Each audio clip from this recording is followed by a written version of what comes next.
par exemple le pape Saint Grégoire, donc qui nous disait, je cite, si vous êtes à Christ, vous êtes donc la postérité d'Abraham. Et il cite ici Galates 3, 29.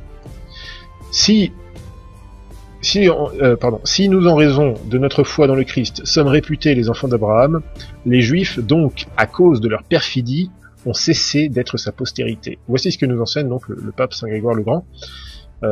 Et donc, quand il parle de perfidie, évidemment, perfidia, bon, en latin, c'est pas perfidie comme on entend forcément aujourd'hui, perfidie du genre quelqu'un de sournois. Perfidie, évidemment, c'est la perte de la foi. Les Juifs ont rejeté le Messie. Ils ont même fait plus que le rejeter.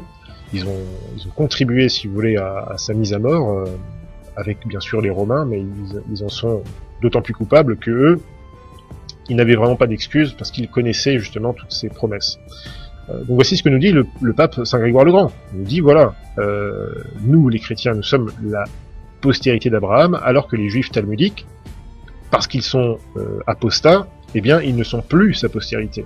Donc ça c'est juste pour vous donner un exemple en fait de la doctrine catholique là-dessus. Vous voyez bien que ça ne colle pas du tout avec la doctrine de Vatican II. Le pape Eugène IV au Concile de Florence nous dit la chose suivante. Donc il nous dit, je cite, la Sainte Église romaine croit fermement, professe et enseigne que la question relative à la loi de l'Ancien Testament, la loi mosaïque, qui est divisée en cérémonies, rites sacrés, sacrifices et sacrements, après la venue de notre Seigneur, a cessé. Et les sacrements du Nouveau Testament ont commencé. Ceux donc qui, après ce moment, c'est-à-dire après la promulgation de l'Évangile, observent la circoncision, le sabbat et les autres exigences de l'ancienne loi, eh bien, la Sainte Église romaine les déclare étrangers à la foi chrétienne et pas le moins du monde aptes à participer au salut éternel. Fin de citation. Donc les cérémonies, si vous voulez, que les Juifs talmudiques observent encore et qui sont rattachées, on va dire, mais de façon en fait très amalgamée, hein, parce que les talmudistes ont introduit beaucoup de choses qui n'étaient pas du tout dans les commandements de Moïse, dans la loi de Moïse. Hein. Il y a plein de choses qu'ils ont ajoutées, qui sont juste, comme nous dit notre Seigneur Jésus-Christ d'ailleurs, hein, il nous dit bien qu'il y a beaucoup de choses qui dans la pratique des pharisiens, hein, qui sont les proto-talmudistes, eh bien, sont des inventions d'hommes, qui n'avaient rien à voir en fait avec ce que Moïse avait enseigné. Et ça s'est empiré bien sûr au fil des siècles avec les talmudistes, avec la Kabbale et tout ce que vous voulez. Bon, ça je vous renvoie aux émissions qu'on a fait sur Radio Regina. Citons encore le pape Benoît XIV, donc dans Ex Quo Primum, qui nous dit la première considération est que les cérémonies de la loi mosaïque ont été abrogées par la venue du Christ et qu'elles ne peuvent plus être observées sans péché après la promulgation de l'Évangile. Fin de citation. Alors il y aurait plein de choses à dire. On pourrait dire effectivement qu'il y a en fait plein de cérémonies de la loi qui ont été comme transfigurées. Je sais pas comment dire le nom. Enfin, c'est plutôt la chose suivante, c'est que dans l'ancienne loi, notamment dans les rituels, dans plein de choses, vous aviez des types du rite catholique en fait. Vous aviez plein de choses qui étaient prophétisées comme ça, mais observer, si vous voulez, l'ancienne loi à la manière des talmudistes, c'est évidemment rejeter en fait tout simplement l'Église, c'est rejeter la Nouvelle Alliance, c'est rejeter les mérites et la passion de la Seigneur Jésus-Christ, tout simplement. Donc effectivement, les talmudistes qui en tout cas rejettent effectivement l'Église et Jésus-Christ, eh bien forcément, eux ils essaient de se rattacher à l'ancienne loi, peu importe qu'ils le fassent de façon amalgamée ou pas, l'intention est là, et l'intention c'est clairement de rejeter la Nouvelle Alliance. Donc clairement, ils agissent ainsi de façon pécheresse. Et je rappelle aussi quand même que, je cite tout ça parce que c'est important, parce que là vous avez vu Joseph Doré qui va prononcer des discours hérétiques dans une loge du Bnei Bris. Je rappelle que le Bnei Bris est une espèce de maçonnerie élitiste juive. Bon, vous retrouverez quand même beaucoup de... Comment dire... vous avez retrouvé souvent les antipapes de Vatican II se rendre dans des synagogues. Alors je crois que c'est Jean-Paul II qui y est allé pour la première fois. Et participer, même de façon très légère, à des espèces en tout cas à des, comment dire, et participer en tout cas de façon légère à des rituels talmudiques.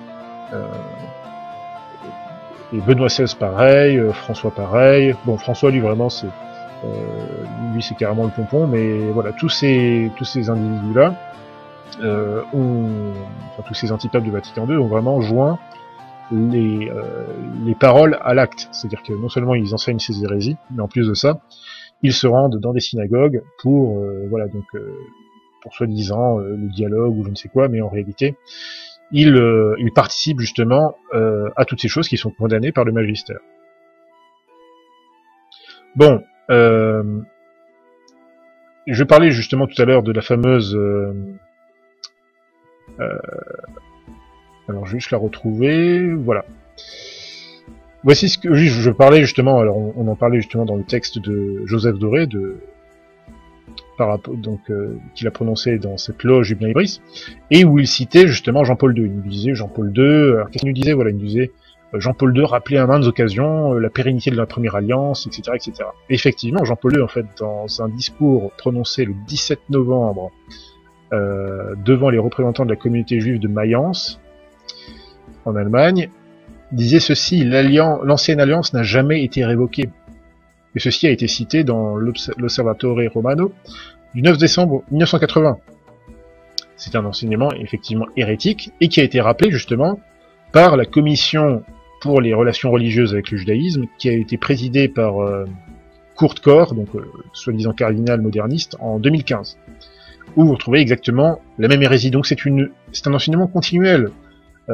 Et c'est l'interprétation de Nostra Aetate, enfin de tous les passages, bon, surtout Nostra Aetate qui parle justement du judaïsme. L'interprétation de Nostra Aetate, elle est explicitée justement dans ces déclarations de Jean-Paul II, de Benoît XVI ou de la Commission pour les relations religieuses avec le judaïsme.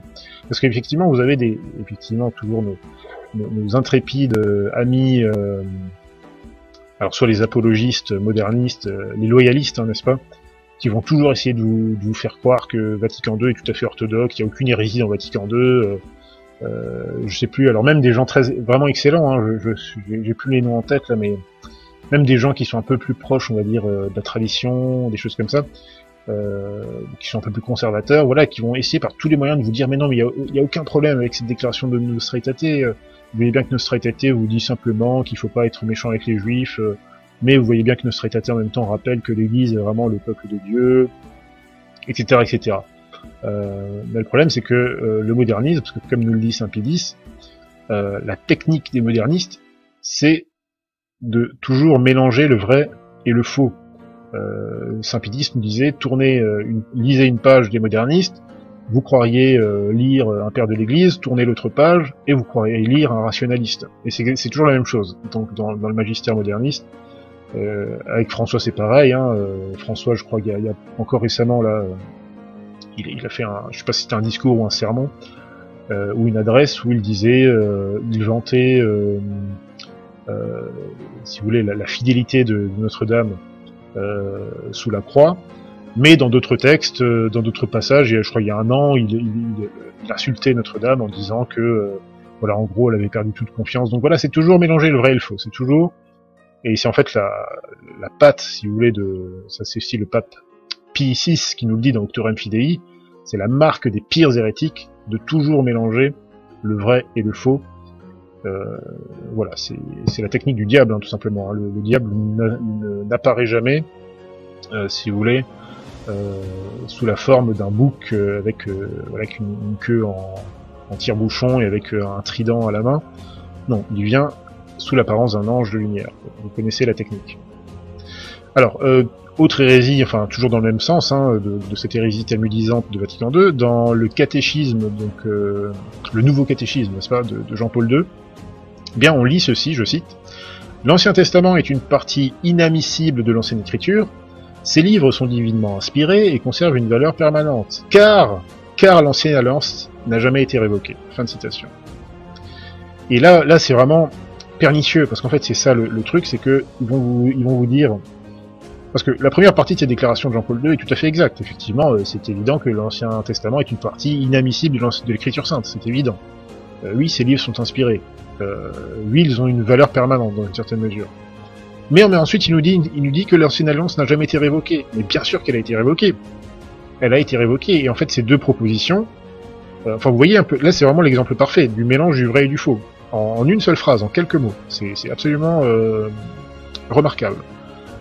Effectivement, l'Ancien Testament, enfin, je veux dire, oui, tout le monde le sait que c'est une partie de l'ancienne une partie de l'écriture sainte, et que même d'ailleurs nous enseignent les exégètes catholiques, il y a encore des prophéties, si vous voulez, qui sont dans l'Ancien Testament, qui doivent encore se réaliser, dans la mesure où elles font référence, si vous voulez, notamment à des prophéties qui sont qui sont en lien en fait avec les prophéties du livre de l'Apocalypse. Et là, je vous renvoie bien sûr au livre du révérend Père Berry, son commentaire sur l'Apocalypse de Saint Jean. Mais ça ne veut absolument pas dire que l'ancienne alliance n'aurait pas été révoquée. Bien sûr qu'elle a été révoquée. Et Jean-Paul II ici nous dit le contraire. Il nous soutient que l'ancienne alliance n'a jamais été révoquée. Mais dans ce cas, si elle n'a pas été révoquée, ça veut simplement dire que c'est un blasphème épouvantable. Ça veut simplement dire que les souffrances de notre Seigneur Jésus-Christ, pour nous, sur la croix, ont été vaines d'une façon ou d'une autre. Même en partie, c'est un blasphème épouvantable. Et c'est tout à fait contraire à l'enseignement de l'Église. Je vais vous citer maintenant un texte du vrai magistère, d'un vrai pape, le pape Pie XII dans Mystici Corporis Christi, qui nous dit, je cite, « Et d'abord, par la mort de notre Rédempteur, le Nouveau Testament a pris la place de l'ancienne loi qui avait été abolie. Sur le gibet de sa mort, Jésus a abrogé la loi, je répète, sur le gibet de sa mort, Jésus a abrogé la loi avec ses décrets, instituant le Nouveau Testament dans son sang versé pour la race humaine tout entière, à tel point alors, nous dit Saint Léon le Grand, en parlant de la croix de notre Seigneur, qu'était effectué là un transfert de la loi de l'Évangile, de la loi à l'Évangile, de la synagogue à l'Église, de nombreux sacrifices à une victime, que, comme notre Seigneur a expiré, ce voile mystique qui fermait la partie la plus profonde du temple et son secret s'était déchiré violemment de haut en bas. Sur la croix, l'ancienne loi est morte, je répète, sur la croix, l'ancienne loi est morte, qui sera bientôt enterrée et cessera d'être une porteuse de mort. » Fin de citation. Ça, c'est le pape Pie XII qui nous enseigne ceci dans Mystici Corporis Christi. Ça condamne complètement ce que enseigne Jean-Paul II dans son nouveau catéchisme. Ça condamne complètement son discours à Mayence. Ça condamne complètement les propos de la commission pour les relations religieuses avec le judaïsme, donc publié en 2015. Ça condamne complètement les propos de Joseph Doré, ça condamne complètement, encore une fois, les propos de la CEF, de leur texte là contre l'antisémitisme ou je sais pas quoi. Voilà. Voilà donc le degré, si vous voulez, d'hérésie en fait de cette secte Vatican II. Et j'espère que ce petit passage donc, de cette vidéo aidera encore certains à bien comprendre ce qui se passe, les enjeux actuellement, parce que là nous sommes en pleine, là on est en plein, comme dit, je sais pas si on est dans les temps antéchristiques ou si on est juste avant, mais en tout cas, ce qui est sûr, c'est qu'on est pas loin, on n'est pas très loin, et il est temps vraiment de bien comprendre tous ces aspects-là, parce que, comme vous pouvez le lire justement dans le commentaire du révérend Père Berry, mais comme vous pouvez aussi le retrouver, on a fait plein d'articles à ce sujet sur le Fil des Postes, où j'ai expliqué, et ceci est confirmé, hein, c'est pas de moi, c'est confirmé en fait par l'exégèse catholique traditionnelle, que le faux prophète sera donc un faux pape à la tête d'une fausse église, ce qui est clairement le cas actuellement depuis 1958, ou en tout cas depuis 62 ou 65 avec Vatican II, peu importe, en tout cas nous avons affaire depuis Vatican II à une fausse église et des faux papes, qui sont donc les représentations de ce faux prophète, prophétisé dont il est question dans le Nouveau Testament, et l'Antéchrist, eh bien, lui, il reste encore à être découvert, mais il faut savoir que le consensus général des théologiens, c'est que cet Antéchrist, eh bien, il aura une espèce de pouvoir planétaire, globaliste, un petit peu comme ça, et il sera complètement lié, il sera une espèce voire de maître, si vous voulez, du faux prophète. Et ce qui est encore plus important, c'est que une partie considérable des juifs talmudiques vont prendre cet Antéchrist pour leur Messie, le Messie qu'ils attendent.